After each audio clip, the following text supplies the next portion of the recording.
Du me folë në emër të kryesisë së LDK-s, po për të dhënë opinionin personal më shumë. Jo, po ju se keni parë disponimi, kështu? Shqoni, si shpjegohet ky vetbesimi?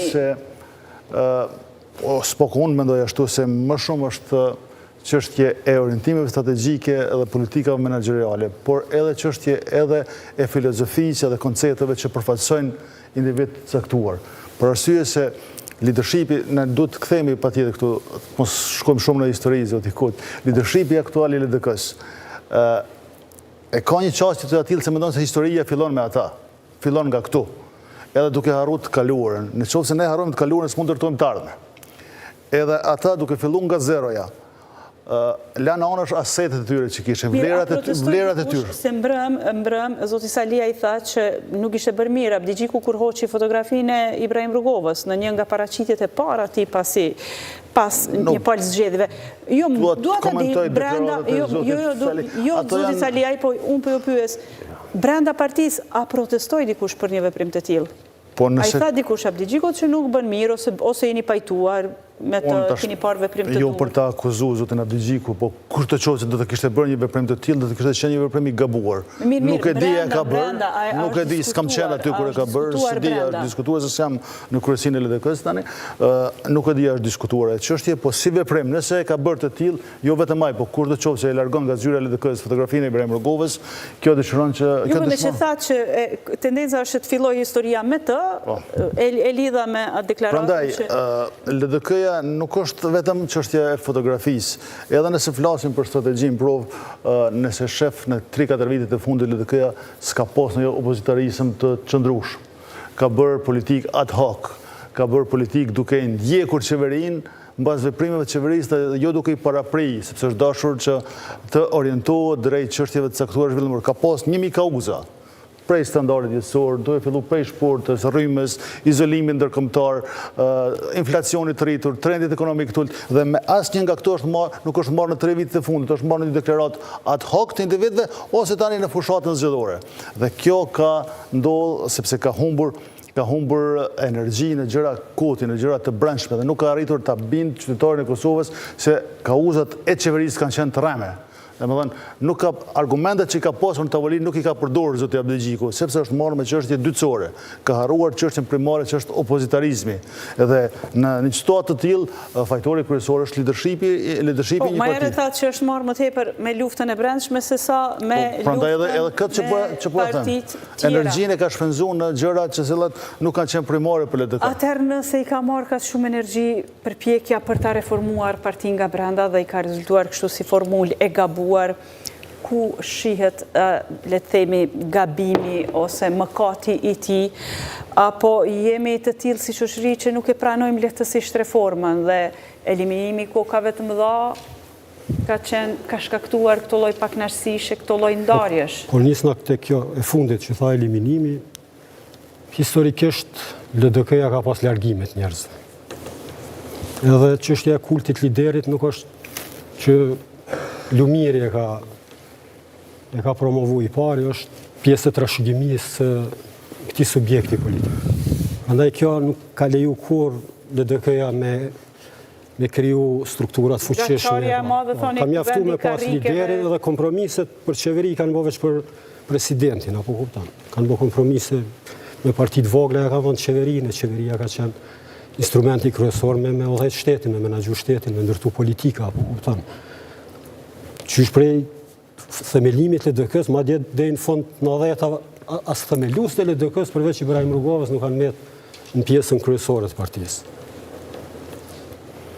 Duhet me pa këto, për shkak se kjo është vetëm një parti që ka nisë prej 100%, e ka ranë në 15%. Këtë parti tjera ka nisë prej zerës, këta nuk e din që është me urrit. Këta e din që është mu zvoglu. Prandaj ti kur krijon qësar historie të zhvillimit politik, e ki shumë vështirë me e ndryshum mendësin edhe të strukturave të brendshme, por edhe bazës elektorale. Po ta them një... Nuk ka shpëtim, do kete në dhe më LDK, shumë. në vitet 90-ta, ma vështirë u konë me u bë kryetar në ndege, se sa sot me hinë listën për deputet. Ta them me sinceritet se unë LDK-n e kom përcjell prej kur është themelu si subjekt politik. kohën kur ka nisë pluralizmin e ish Jugosllavi. Vërtet. Por, prej vitit 93, kur prej LDK-s u kriju një kombi, në qatë kohë është largu Mehmet Krajë, Subugjovi, Ibrahim Berisha, s'ka vonu shumë, u largu një grup tjetër intelektual dhe njerëzve që kanë qenë pjesë e strukturave kryesore. Në 98 u largu një grup tjetër ishtë burgosër dhe në kryje me Hidayet Hysenin e Mehmet Hajrizin, Basilimus Murati. Pastaj u largu Edita Tahiri, pastaj u largu Milazim Krasniqin vitin 2000, pastaj e ke pas largimin e Dasit me grupin e vetë. Do të thotë, kjo që na po flasmi sot, përheqja e Hikmete Bajramit edhe paknatësit me Lumir Abdigjiku, por mendoj që është në kulturën e LDK-s kjo. Tek e fundit është procesi natyrshëm. Po kjo veç kjo... Largimi, ardhja, por ndryshimi ka që madhë i rezultateve zgjedhore që ka ndodhur për një periudhë jo aq të gjatë kohore, tregon ma shumë se sa një lëvizje normale, spontane e ardhjes dhe shkuarjes. Se ardhjet e shkuarjet janë të ke fundit proces normal, që ndodhin të gjitha partitë. Mirë, por Me lidhja po shjetë se po shkakton pak nashësi të mëdha. Te lidhja demokratike, rreziku i madh ishte i ndrimit të shkollave. Se, shikoni, shkolla e lidhjes demokratike ishte faktikisht filozofi politike e ashtu quajtur rrugoviane, që kishte për subjekt njeriun e tokës, e kishte për subjekt të matën mundësit e jo dëshirat, e kishte për subjekt njeriun qytetar të thjesht i cili me ato mundësit e veta çka mund të bën për lirin individuale dhe kolektive. Kjo është ajo elementi kyç. Po ato tashmë nuk janë atribute kryesore të bërjes së politikës së sotme. Ka ndryshuar mjedisi, duke ndryshuar mjedisi duhet të ndryshon edhe kompania. Kjo është një kompani që në fakt, shiko, edhe tek e fundit kjo parti politike, jo vetëm kjo, po se cila, dy treguesi ka të matjes së suksesit.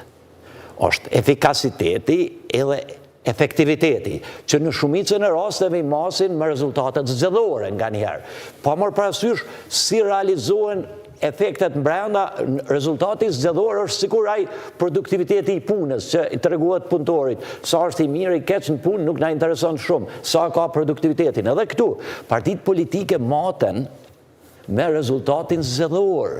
Na mund të themi për çdo ditë, qoftë nuk du mu marrë me emna, mos më keq kuptoni. Secili kreu apo secili grupacion politik i ndonjë partie, qoftë i Lidhjes Demokratike, mundet më thonë që na po punojmë mas miri. Jemi shumë korrekt me masën, bojmë ketë, bojmë atë, nuk është kjo mjaftueshme. Rezultati zgjedhor është produkti final. Krejt loja bëhet për atë. Dhe jo vetëm ai, po